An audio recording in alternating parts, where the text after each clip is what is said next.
Joining us now, member of the Senate Foreign Relations and Judiciary Committees, Democratic Senator Chris Coons of Delaware. Senator Coons, do you think that there will be a package that helps the American people put together today? Good morning, Mika. Yes, I'm optimistic that Speaker Pelosi, who continues to lead in responding to this crisis, will be able to hammer out an agreement with Treasury Secretary Mnuchin.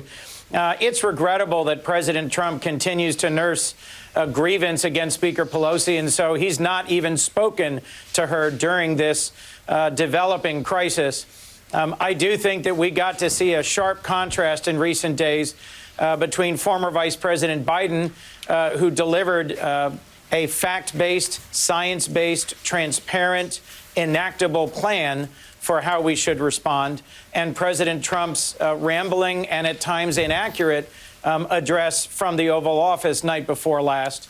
I am optimistic that we in Congress will come together in a bipartisan way and promptly pass a targeted and needed response to this developing pandemic. Hey, Senator, it's Willie Geist. Good to see you this morning. What does a targeted response look like from your point of view as Congress gets together?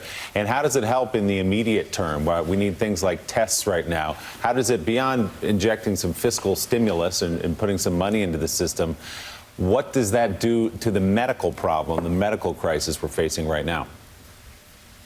First, we have to make it clear to any American who is sick or may be sick that we're going to make available to them paid sick leave so they stay home.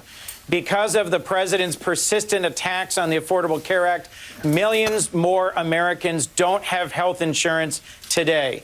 And I've joined with other Senate Democrats in producing a bill that would ensure that all tests and treatment for COVID-19 would be free to individuals. They wouldn't pay co-pays, or they would be able to rapidly enroll in health insurance if they don't currently have it.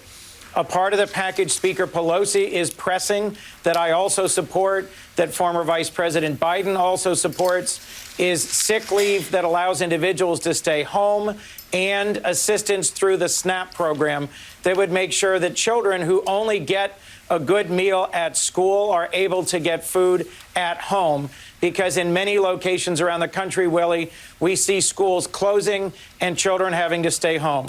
Okay. As you just heard from Dr. Fauci, the most important containment thing we can do is to cancel large public events and have people stay home.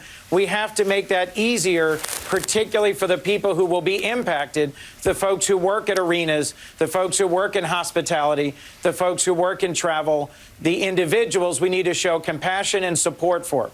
Okay, Senator, so those people that you just mentioned, people who, if they stay home, they can't work because their work is not capable of being done outside of the home.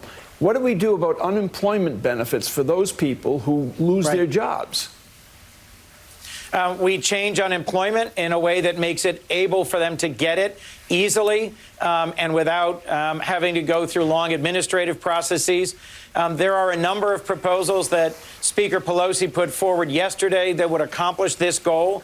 I do also think there's an openness to supporting some loan deferrals and short-term payments for small businesses that are directly impacted by coronavirus. What I don't support is the kind of across-the-board payroll tax cut that President Trump was pressing for. A payroll tax holiday from today through the end of the year would cost $800 billion that would have to be repaid to the Social Security Trust Fund, and wouldn't help people who are hourly, who are laid off, who have to go home as a result of this. So I don't think that would be an appropriate targeted relief. All right, Senator Chris Coons, thank you very much for being on the show. Thank you for the update.